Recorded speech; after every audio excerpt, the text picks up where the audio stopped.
What's up guys? Michael Vasquez here with another video on something interesting that I found. So recently, a couple of months ago, Amazon said that it was going to start selling tiny homes. Yeah, tiny homes on their platform. Meaning you, at the touch of a button, could select your own house, your own tiny house, instead of having to go to a retailer or build it or do it yourself, which kind of takes the fun out of it. But Amazon has been really making strides this year, getting into whole different kinds of business lines, and this just shows that Amazon's size and their ability to jump into new markets is extraordinary. So if we take a look at some of these houses, there's about, I think 30 or 35 the last time I checked. And there's a couple of different things that I wanted to talk about because as much news and as much hype came around when this was when this was first heard about, there are a few little issues that I just want to point out. So the first one being that this is basically a shed. If you have seen I'll have a little feed running. If you have seen the houses on Amazon, they are quite tiny. There's one listed for $18,800 and it's about 292 square feet.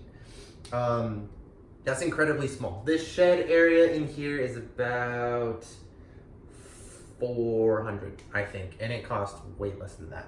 So the first issue that I wanted to talk about is the kind of priciness of the whole tiny house groups that they're selling. So I know for a fact that you can get a 292 square foot cabin kit getaway sold by Allwood for $18,800. And to me, that just seems a little bit too much for what you're getting. They're advertising that it's large enough to be a little summer getaway situation, or even its own home office or standalone building in your backyard. So the issue with these is that that's what you're getting. You're only getting a shed, and people have spent way less for even this shed that I'm in, essentially converted into a home office, has cost much less than $18,800, and we have even more space than what's advertised on there. So, it's a nice little idea that they're coming into here. I just don't think the margins are there, and I don't think that it's going to last very long at these prices. So the second issue that I wanted to touch on, I kind of touched on in the last one, of it basically being a shed, is that it doesn't come with anything besides the basic structure and the basic, that's essentially it. Windows, doors, and a structure. There's no restrooms. There's no plumbing included whatsoever. It is literally no AC even. It gets hot during the summer. The only thing that it comes with is, the basic materials for setting it up, and then you have to put it together yourself. There's no professional installation added onto that. So, like I said, this could probably be used for extra storage, maybe a home office situation, making videos like this. But to actually live in it, you'd be going to the bathroom outside, bringing your own water, unless you came in and did that afterwards, which is still kind of pricey to me. So the third issue that I found with this Amazon tiny house thing,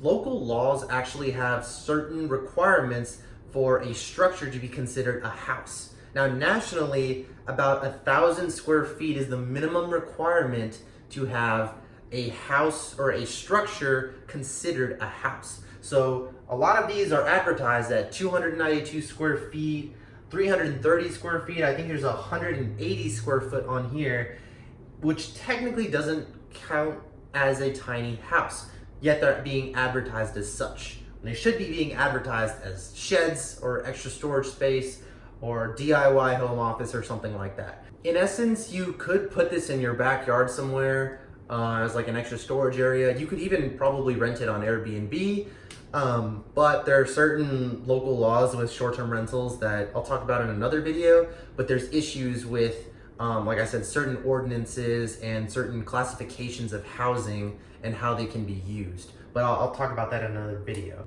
So the first workaround for a tiny house could be that you can place it essentially on wheels. So meaning you build it around that, it's like a trailer or towing sort of thing, you know what I'm saying. You can put it on that and then it's actually not considered a tiny house, but it is governed by recreational vehicle standards. So there's still requirements that you have to follow to have an actual structure that's allowed and legal. The other option is to place the tiny house on a foundation. Foundations cost money.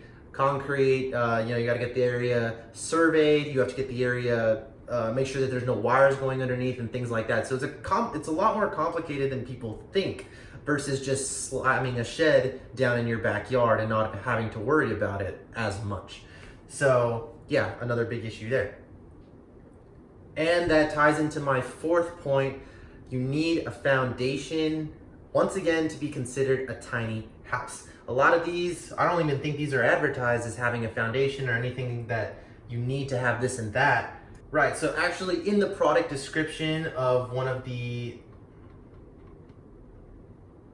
Allwood kits, it's saying that, doesn't come with foundation, does not come with roof shingles. For year-round use, you're gonna need to add insulation. So it doesn't even come with that. So you are literally getting the bare bones structure that may look nice in the pictures, but there's a lot more work that's gonna go into this once you buy it.